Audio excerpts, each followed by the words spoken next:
I never put it on YouTube, so this is about to be new for me, y'all. I'm trying to set this down good. So just give me a second. Give me a second. Trying to figure out what's the best spot to put this in the car. Okay, that's good.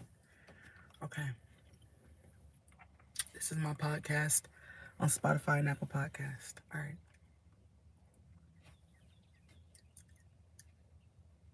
All right. I believe that it's my season. Come on, you got to declare that over your own life. I believe, hey, that it's my time. It's my time. It's my time. And I can feel it. Hey, what he say? What he say? He said, a breakthrough is in the room. It's yours if you want it. Hey, anticipating. God's getting ready to move. God's getting ready to move. Hey y'all, welcome to the Rosie Experience. I am posting on YouTube and Spotify right now, so hello to all of my viewers. God just gave me this message today that I just wanted to share with y'all. He said it's gonna be big. It's gonna be big. It doesn't matter where you are at right now. I live in the hood.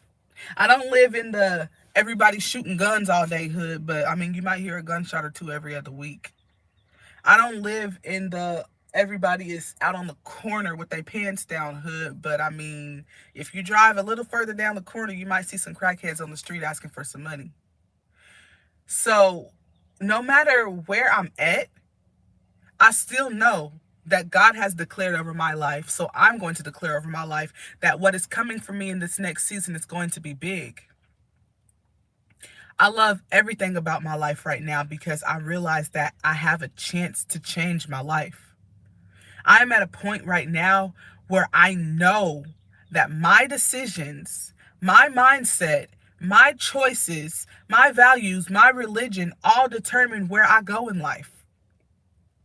I no longer blame my circumstances.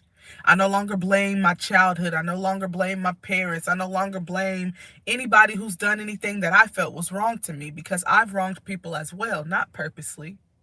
I've never purposely wronged anyone, but I have wronged people. I have been in the wrong, and I own that. I love so hard because I've never felt like I was loved properly, but then I sit back and think sometimes, and I'm like, there's so many people who probably thought they were loving me properly and they just weren't. There's so many people who probably thought that they were being genuine with me, but they just weren't. It wasn't purposeful. So I understand that now because I've been in that position before where I really loved somebody, and I'm not even speaking about a relationship because every relationship I've had, I ended that. But I've had friendships and even family members where I really had genuine love and care for someone, but they didn't understand my intentions, or they didn't receive me the way that I was intending to come off.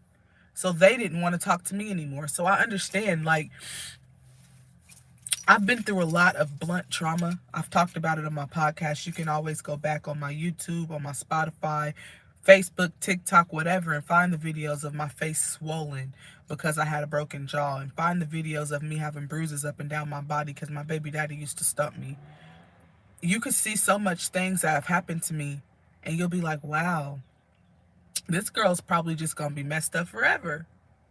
But the thing is, I have never let my circumstances define me. When I got my jaw broken in 2019, I had just had a C-section 4 months prior. No, 3 months prior. And my jaw got broken. I was supposed to go to work that day. But guess what I did? I got that surgery and then sent a video to my boss of my face, and I was like, I'm sorry, I can't come to work because blah, blah, blah, but I'll be to work tomorrow or whatever. And my boss was like, Rosemary, just chill. You don't have to come to work. And I'm like, yes, I do. I was working at a call center and a hair salon, and I'm walking around with a swollen face. I wound up having to quit the call center because I couldn't really talk. I had a broken jaw. But the hair salon, I stayed there, and my clients saw my face. I had so many clients asking me what they wanted me to do, and I'm like, nothing. I told everybody that I slammed my face in a car door.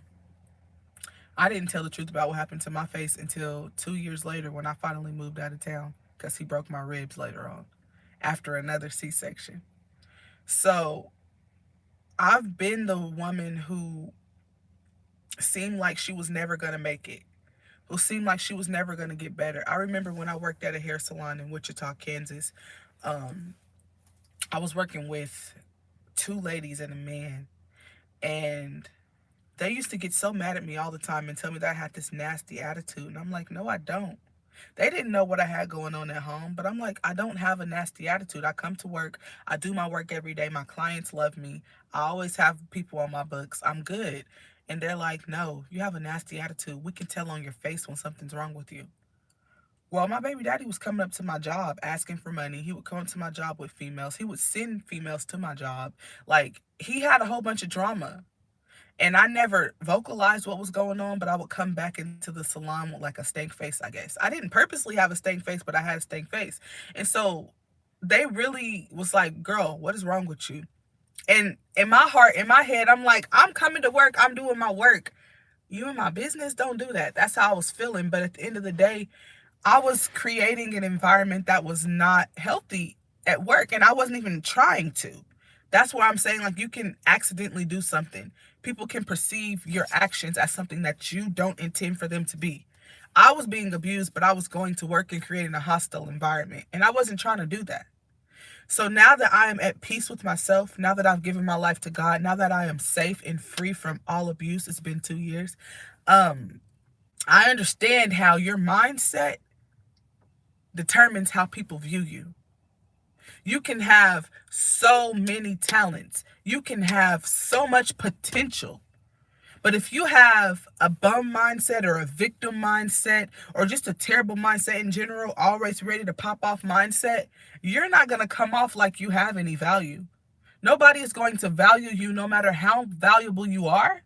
Nobody's going to value you if you don't even value yourself enough to check your attitude at the door. You got to check your attitude before you even leave your house. You don't bring whatever you got going on at home to work or anywhere else, because at the end of the day, you can't change your circumstances if you bring in that there. You still got to work on your stuff at home. Yes, work on it, work on it. But if you bring that where you are going, you can't go nowhere. You're going to stay in the hood. You're going to stay in that abusive relationship. You're going to stay around all these folks because you are not changing your mind. Your atmosphere, your physicality is not going to change if your mind hasn't changed yet. And God said it's going to be big. It's going to be big. He has big things for you. It's 2023. I left my abusive situation in 2021. Y'all, I would have never thought 2 years ago that I would be a single mother of four, well, five, because I have my nephew, a single mother of five, living like 4 hours away from my hometown, single, not just single mother, but actually single, like not even giving anyone else energy, and not drinking or smoking, which is how I used to get through my day. A part of a leadership committee for single mothers. What else do I do? Oh, working at a salon where I charge hourly for my work. I would have never thought that I would be where I'm at, period, 2 years ago. Because I felt like being in the situation I was in was the furthest I could go. I knew I wanted to go further. I knew I had more potential. I knew that I trusted and believed in God, but I didn't know how to actually execute what I believed. I've always saw further than where I was at, and that's really what kept me sane through all this. Because I know people who've been through half of what I've been through, and they crazy. They on drugs, or they selling their body. They doing something, and they don't see nothing better for themselves. They're not even trying. I've never allowed the world to swallow me up. I've never allowed the world to swallow me up. I've been down to the point where I wanted to give up. I almost took myself out a couple times, and that's no cap. All facts. But my vision always came clearer when I looked at God. Every time I was to the point where I'm like, I don't want to do this no more. I'm tired. Why does da da da da da da da da keep happening to me? God always told me, what are you doing? And then I straightened up like, you're right, God, you're right. I'm in this situation because I wake up every day and choose to stay in this situation. Nothing is permanent. Your life can change in one drop of a dime. Nothing is permanent. You know how I know this? Let's rewind back to when I was 19. When I was 19, I got into my first relationship. We were together until I was 25. I was abused that whole time. I was in love with him though. Like, he was perfect to me because I never had a relationship. It was perfect to me. Yeah, I had to hide bruises sometimes, but he loved me. Yeah, he was always cheating on me, but he loved me. Like, there was so much that he did that was horrible. But it was perfect to me because I felt like I was the apple of his eye. I never thought that my life would get better. I remember so many nights where I would sit up crying because he wasn't answering my texts, wasn't answering my calls, blah, blah, blah. And I never called on Jesus. That was my problem. Then we'll fast forward to when I was 25 to 29. I'm with another guy. He broke my jaw after only being together for a year. We had 3 kids back to back. He was a cheater the whole time. He broke my ribs. I never thought I could get out of that situation either because that situation happened so close to my other situation. There was like a 2 or 3 month break in between the two. So I had been abused literally from the age of 19 to 29. That's 10 whole years. So I just assumed, hey, God made me this way. God made me the type of person who just attracts abusers. I have no choice but to be with abusers. That's literally the concept that I made up in my head. Until I gave my life to Christ after I moved out of town and I realized I'm the apple of his eye. I was choosing to be in the devil's eye. I was choosing to be the apple of the devil's eye, and the devil don't love nobody. He comes to steal, kill, and destroy, and that's exactly what he did. He stole my pride. He stole my talent. He stole my self-worth. He killed my self-respect. He killed my dreams, and he destroyed my life. He destroyed my body. He destroyed my innocence. But I allowed him to do that. I allowed him to. I've never been a bad person. I've never been malicious. I've never been a fighter. I've never been a cheater. I've never been a bad friend. I've never been a bad daughter, a bad nothing. I've always been good to everybody, but I've never reciprocated that. It's never been reciprocated to me. Let me take that back. I got friends who love me. My mama loves me. I know my dad loves me, but he has tainted love. He's literally a mirror view of the guys I've been with. So I have people who love me, but I've never felt like I was genuinely loved the same way that I love people. Let me say that. Because again, like what I said at the beginning of the video or the beginning of the podcast, sometimes people can have good intentions, but they can still come off ill to you. So I don't want to take that from anybody who does genuinely love me. I'm just saying that the way that I love, I don't feel like I've ever been loved the way that I love. That's just real. Like, I got the type of love that I don't care what time it is at night, and I don't care what your position is in my life. If you call me and you really need me, I am going to put on some clothes and come get you. I've done that multiple times for people. I've had people call me, oh yeah, I'm into it, woot de woot de woot, can you come get me? I was pregnant. I got up in the middle of the night to come get them, and guess what? They disappeared while I was asleep. So I just wasted my time, energy, and gas when I got to go to work in a couple hours just for you to just go back to the situation you just asked me to help you from. Like, I've done that. I've been that person. But then when I didn't have a ride home from work because my baby daddy had totaled my car, so I'm getting Ubers every day, spending $20 there, $20 back, $40 a day on Ubers. I didn't have anybody that would give me a ride without gas, and they wanted $20 too. I might as well get an Uber if I gotta pay you $20. I didn't have anybody that would just hop up to come get my kids. No. So I understand that people love you and people do the things that they feel like they can do, but I have always made the people that I love an obligation to me. It has never been like, okay, I love you, but I'm not gonna like extend myself for you. And I'm just so used to being around people like that. I've babysat for everybody I know. I can count on one hand how many people have babysat for me. So I say all of this to say that when you are a very genuine person, your feelings get hurt easily. But you can't allow the fact that you are a very timid and a very heartfelt person to stop you from growing.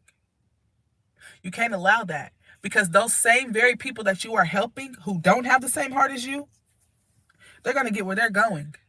They're going to get where they're going because they understand that their eyes got to be on the prize. If they want that, they going to go for that. And they don't care who they got to step on to get there. You got to be more like that. It's okay to care about people, but care about people while you're moving.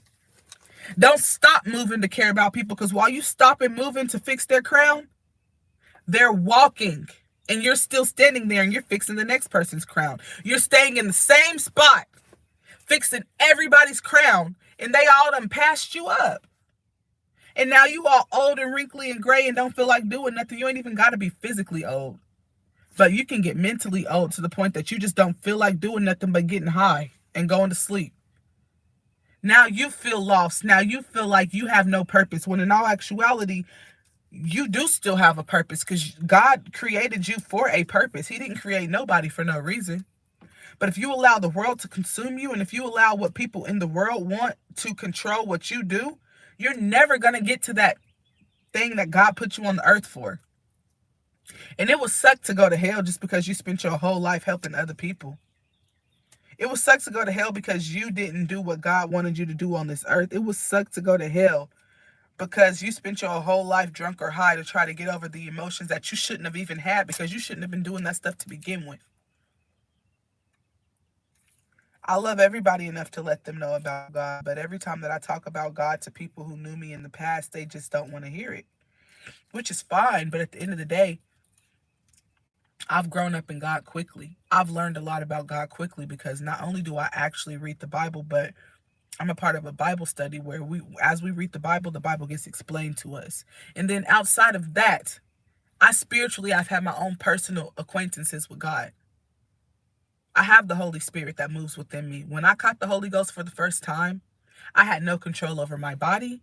I had no control over my tongue. I was saying things in different languages. I don't know what I was saying. God had control of me, and I just felt so serene. I felt the serenity. I was just smiling while I'm talking in tongue. I felt God's presence. He was right there with me. I felt him. I was driving. God took control of me. The Holy Spirit started moving, turned on the camera, and I'm speaking in tongue and clapping. Eyes closed. Got all the way home. 20-minute drive. God did that. I've had personal experiences with God where I should have been dead. I had just had a C-section. I was having many strokes every day because I was getting beat up. Getting beat up. This man knocked me to the ground, stumped me 4 times within a week. Broke my ribs. Fresh out of a C-section. It hadn't even been a full 2 months yet. I still was able to muster up the courage. I didn't die. I still was able to muster up the courage to call my mother and tell her what was going on. She called the police, got me out of there. I moved out of town within a week. God did that. Because I know women from my hometown who done been abused and died in it. I know women who have been abused and just killed him. I know women who have been abused and told their family members, and their family members came back and did something. I know women who have been abused and wound up getting shot because they stayed with them for so long that he felt like he owned them. That when they finally did leave, he came back and shot them. My baby daddy used to pull guns out on me all the time, multiple times a week. If it wasn't every day, it was multiple times a week. There was a point in time where he would take his Glock, take all the bullets out of it except for the one in the head, hand it to my 1-year-old son and tell him to point it at me. My baby daddy was a very evil man. He thought it was funny to cock his gun that didn't have a safety and aim it at me. Walk around the house aiming it at me. I used to be afraid of guns until I got with him. I used to have male friends when I was in high school, college, who would come to my house with their protection on them, and I would make them I would make them leave it in their car because I was afraid of guns. Then when I was with my ex-husband, he always had protection, but he hid it. He hid it in spots that I would never find because he knew I was afraid of guns. My ex-boyfriend thought it was funny that I was afraid of guns. So he would pull them out on me. He would leave them in the bed. He would leave them just random spots. And I'm like, we have toddlers. So I would have to grab his gun, even though I'm afraid of him. I don't know how to use it. It don't got a safety. It could go off on me. I would grab his gun and move it, and then he would knock me out for touching his gun. He would leave it on the floor while he would sleep on the couch and hit me for moving it. We have toddlers who wake up before us. Why would you do that?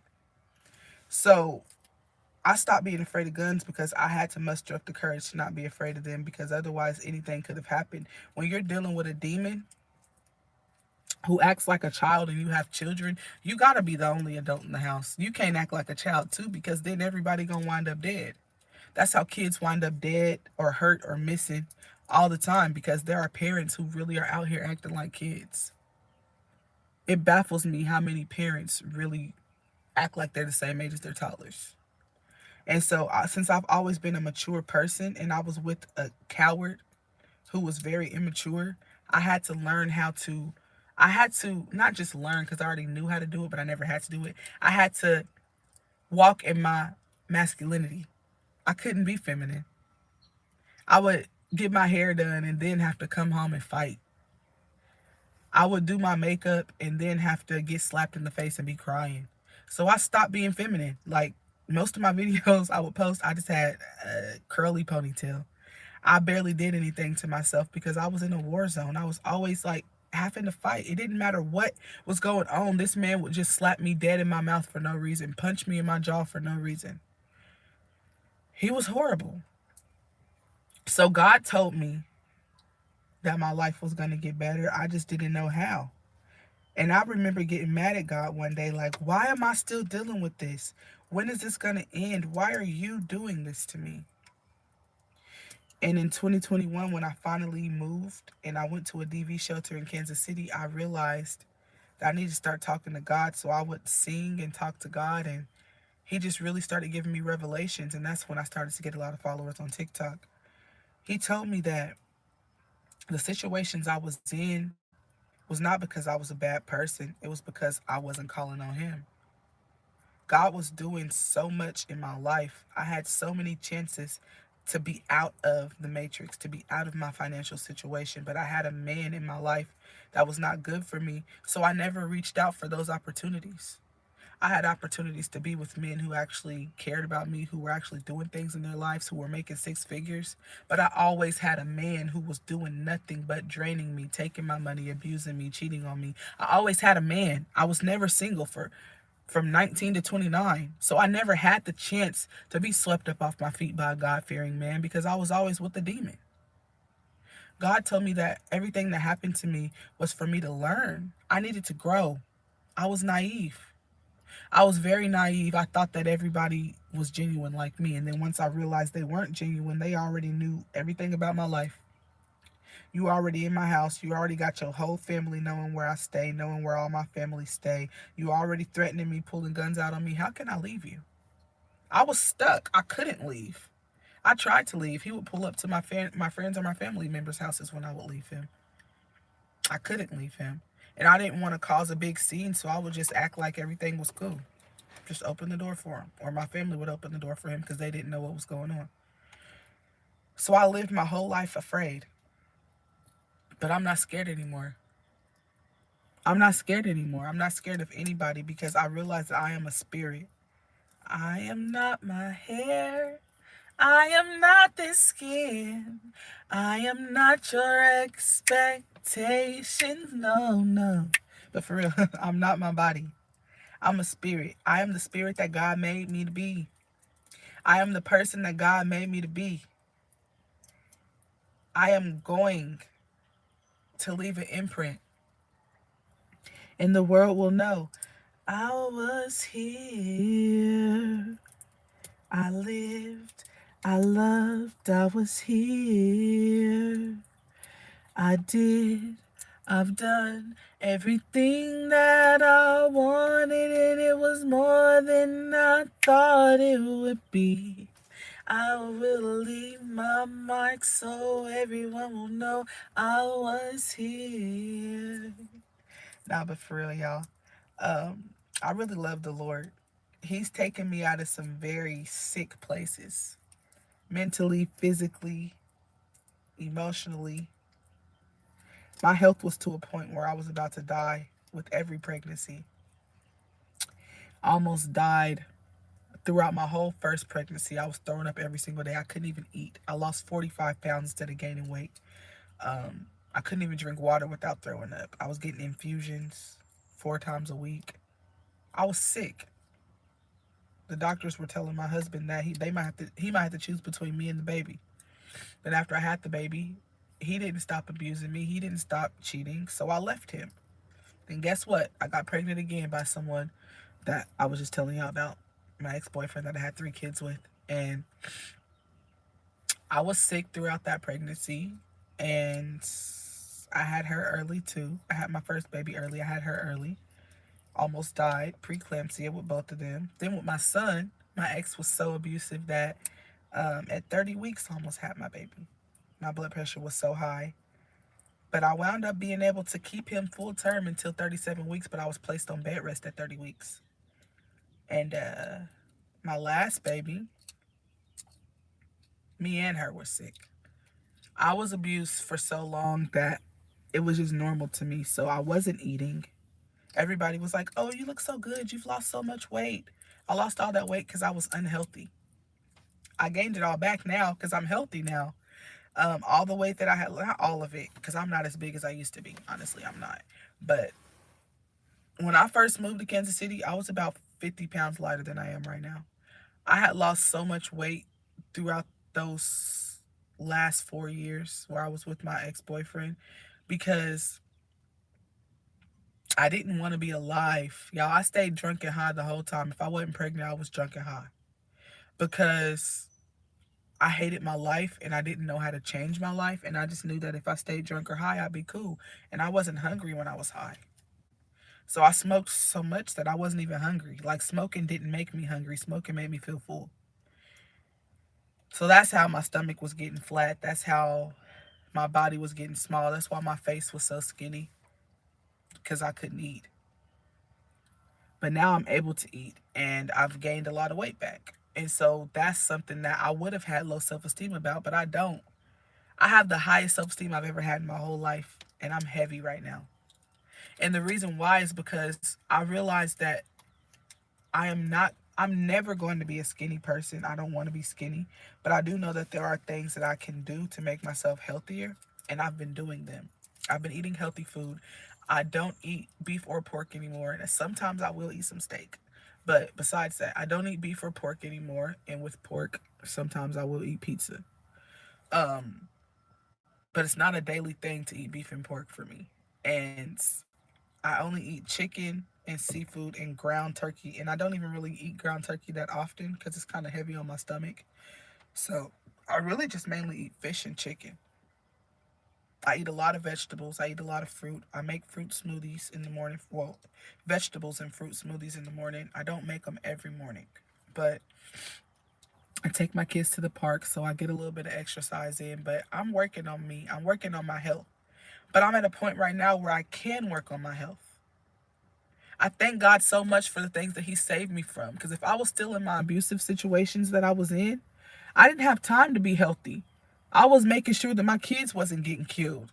My baby daddy, y'all think I'm playing. I couldn't leave my kids with him for too long without him throwing a kid against the wall or something. But I had to work. So if it was closed, I had to leave them with him. I didn't have another babysitter. So, and his mama had a really bad attitude too. I would leave my kids with her sometimes, but I didn't trust that either.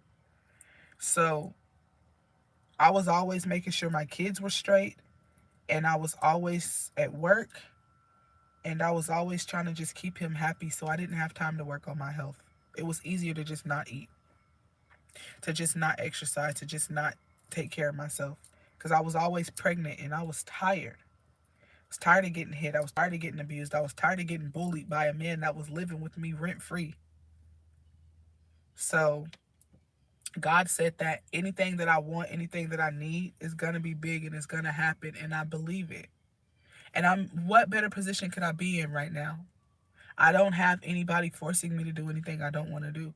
I have so much time to be in God's presence. I have so much time to live clean, to live healthy, to live right. And that's what I'm choosing to do. If I can change my life, then you can. Let me explain to y'all how I stopped cussing. I've been cussing my whole life. I've been cussing since I was in elementary. I ain't even go cap. I've always listened to music that was explicit. I've always listened to sexual music. I've always listened to gangster rap music. I could rap every YG song ever made. I could rap every Tupac song ever made. I could rap every Trina song, every Cardi B song. I could rap all of that for y'all. So what decided whether or not I was gonna keep living my life in hell was changing my atmosphere. So I turned off that music. I'm sorry, but I did. I'm not sorry. I deleted all the songs out of my phone, wiped my whole Apple Music out, and only downloaded Christian music. And on TikTok, I follow so many Christian artists. And once I heard a Christian artist named Caleb Gordon, I downloaded all his music. I love Caleb Gordon. Um, Corinne Hawthorne, I found her on YouTube. Um, Kirk Franklin, he's been a banker since I was a kid. I don't know. I have a lot of different Christian artists, rappers, and just worship music that I downloaded all of their music. And for the past year, that's all I've listened to, unless I was at work. Because when you're at work, you can't control what they play. But I've never worked anywhere that plays explicit music since I've been out here. Now, in Wichita, I used to work for some people that used to play some stuff. But here, all the salons I worked at here, they don't play music that's explicit. So if it's something that I feel like is gonna taint my spirit, I won't sing along. I know the words to most songs, y'all. I'm a very lyrical person.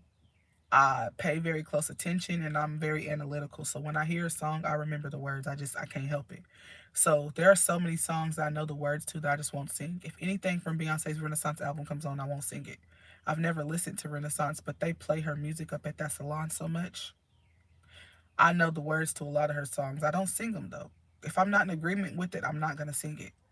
I used to sing so many songs and I didn't agree with it, like the City Girls and stuff. They were funny.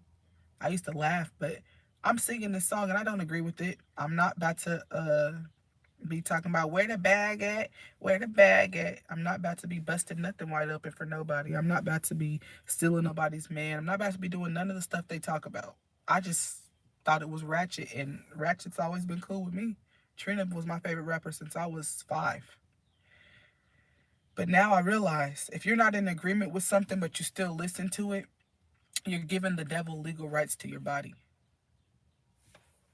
So you will wind up doing things that you don't even agree with because of the music that you listen to, because of the things that you utter out of your mouth, because of the things that you watch, because of the things that you come into agreement with.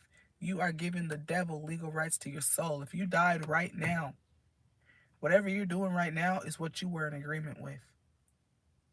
And if it goes against God's will, God's not going to be the one who takes your soul. It's going to be the devil. And I understand that now. So that's why I'm very meticulous about what I do now. And I repent a lot. I don't cuss or nothing like that. But if I do anything that I know that God wouldn't find pleasing, I immediately ask him for forgiveness. I don't wait because the next second ain't promised. If I died, if a bullet came through this window and shot me in my head, I don't feel like I would go to hell because I'm not doing anything that God wouldn't be okay with. God gave me this voice. God wanted me to share my testimony. I make sure that everything I'm doing at all times of the day, if God decided to take me out right now, he would be pleased with me. That's the way I live my life now. You can't control what the world does. You can only control what you do. So even if you do walk in the middle of Sodom and Gomorrah, if you don't know nothing about the Bible, even if you do walk into the middle of hell, people doing the same crazy stuff, if you are suited up with God, if you got God's armor on from the crown of your head to the soles of your feet, you could be standing right in front of the devil and he can't touch you. Be guarded in the word. Keep that Bible in your heart. The devil can't touch you. So I don't care what people do. I went to a comedy show. It was DC Young Fly, DL Hughley, Cedric the Entertainer, Earthquake, and Mike Epps. I don't even watch any of those guys anymore. I used to. I used to love them, but I don't watch none of them no more. But I went because my sister bought me a ticket. And that is definitely not somewhere that a Christian should be at. I wanted to have camaraderie with my family. I hadn't saw them in so long. I see my family like once or twice a year. So I went and I enjoyed myself with my family, but I didn't laugh at most of those jokes. That show was probably like 3 hours long. I probably laughed for about 10 minutes of it, if that. Reason being, DC Young Fly, the whole time, he talked about the church. And I'm not even a religious, churchy person. I'm spiritual because I know that I'm a spirit and that God wants us to live our life like the Bible. God wants us to be the church. So I don't do that religious stuff. But he was just talking about like this older woman at church, how they'll call the oldest woman that's in her 70s, and he was cussing. I think he even called her the B word at one point in time, and he acted it out. He acted it out pretty good, but he was acting out an old lady who they put her on the program and she didn't know they put her on the program. Funny. Would have been something I could have laughed at if he wasn't cussing the whole time. How dare you blaspheme God? You're talking about something that has to do with God, but you're cussing the whole time. And then he starts talking about his crackhead brother, which that part was funny. I laughed at that. And then he started talking about then he talked about his crackhead brother being at his dad's funeral. And then he started talking about or a cokehead that lives in the neighborhood that's trying to explain to you why he is the way that he is. In DC Young Fly, you can tell that this man is a very talented actor just because how you really felt like he was the characters he was playing. So I don't take nothing from his talent. I just wish that he would have delivered it differently. Like, you don't have to cuss your whole segment. The type of cuss words he was using, he didn't have to talk like that his whole segment because he's a very funny dude. He is authentically funny. You can make people laugh without cussing, especially as much as he did. And then Earthquake, he pretty much just talked about relationships, and he talked about Christians a little bit too. And I don't know, Earthquake talked about sex a lot. It just the world's gonna do what the world does. That was a worldly comedy show, and I knew what I was setting myself up for. But I'm just letting y'all know, like, those guys were funny. They just weren't my type of funny. They weren't clean funny. I like clean comedy now. I used to like the nastiest comedy, like King, what is it? The Kings of Comedy, Michael Collier, um, Eddie Murphy, Martin Lawrence. I used to watch all of these men, and they were hilarious to me since I was little. My dad grew me up on Def Comedy Jam since I was little, so I didn't like anything that was clean. If there was not cuss words in it, I couldn't watch it. But once God transforms your mind, you become a new person. I went from not being able to watch or listen to anything without cuss words to now, if it has cuss words in it, it bothers me. It becomes devalued. I don't want to listen to anything. If you can't come up with anything but cuss words or negative euphemisms, or if you can't come up with anything positive to say, I don't want to listen to you talk. I'm sorry. That's just not my cup of tea. So, anyways, Mike Epps, he was really good at tying the whole show together. He would take like the last joke from what somebody said and transition it into the next person. And he kind of had his own little segment in between each segment. He was good, but like I said, just a lot of cussing. D.L. Hughley, he was very political. He was on point with a lot of stuff, but he did make a joke about Christians I didn't like. He said that basically he left his bag inside of a Uber, and it was a Muslim's Uber, and the Muslim had to go do something for Ramadan or whatever. He said, I don't know, I'm not Muslim, so I don't know what it is. But anyways, he said it was nighttime, and the Muslim came back and brought him his bag. He said none of his money was touched or nothing. He said Muslims have integrity. He said, but if that was a Christian, they would have said, look at God. God did this for me, and they would have spent all his money and would have never answered his phone calls. And I thought that was kind of messed up that they're all Christians in a box. Like, oh, yeah, all Christians would have stole from me, but Muslims don't.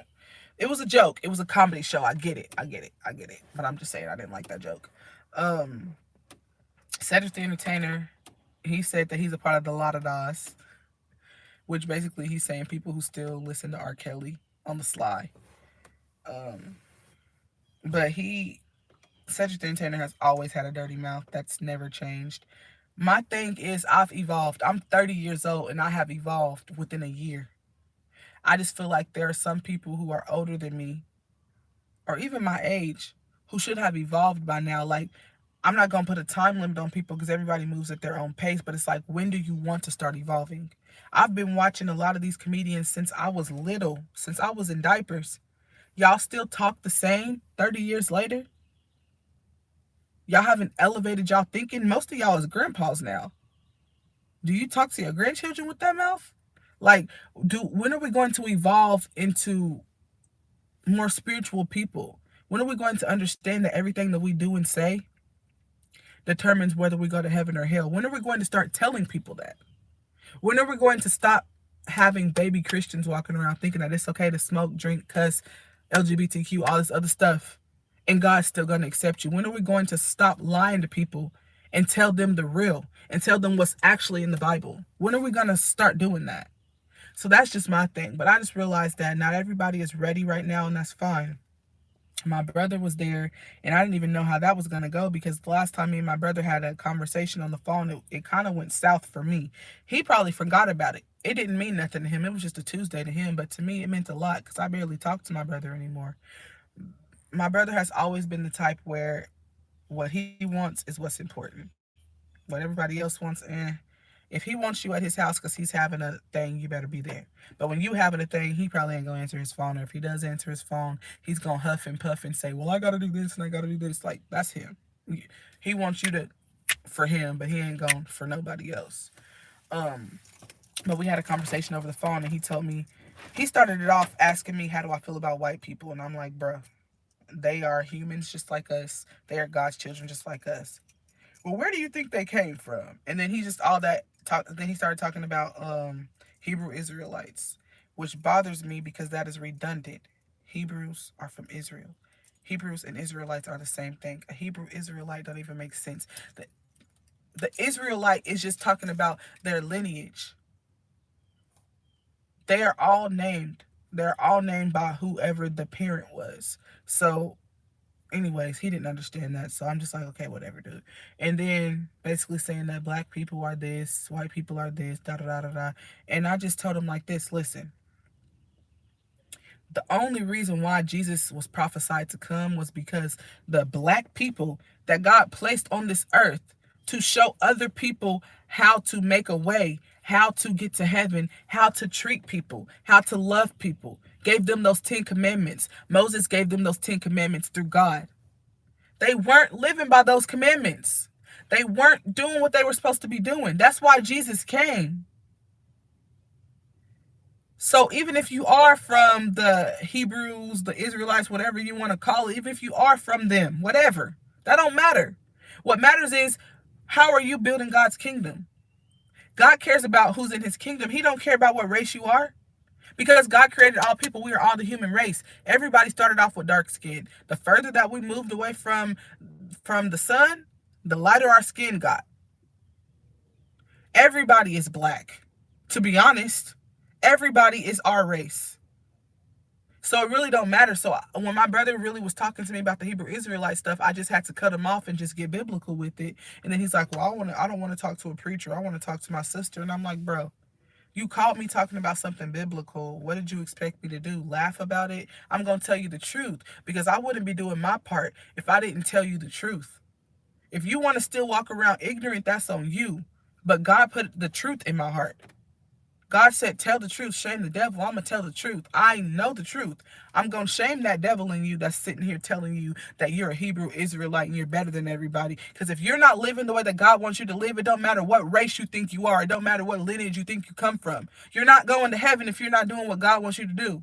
It don't matter. Race don't matter. Race is something that the population created so that they can control how we view each other, so that we can kill each other, so we can keep the rich rich and the poor poor.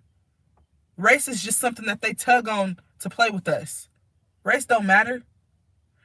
And he wasn't trying to hear that. So anyways, we haven't really talked since then. So I didn't really know how that was going to go. But Everything was genuine, and I really honestly want to have genuine relationships with everybody because I'm a genuine person. I don't want to have any sort of ill feelings towards anyone. God told me that everything that He wants me to do, I am going to influence the nation.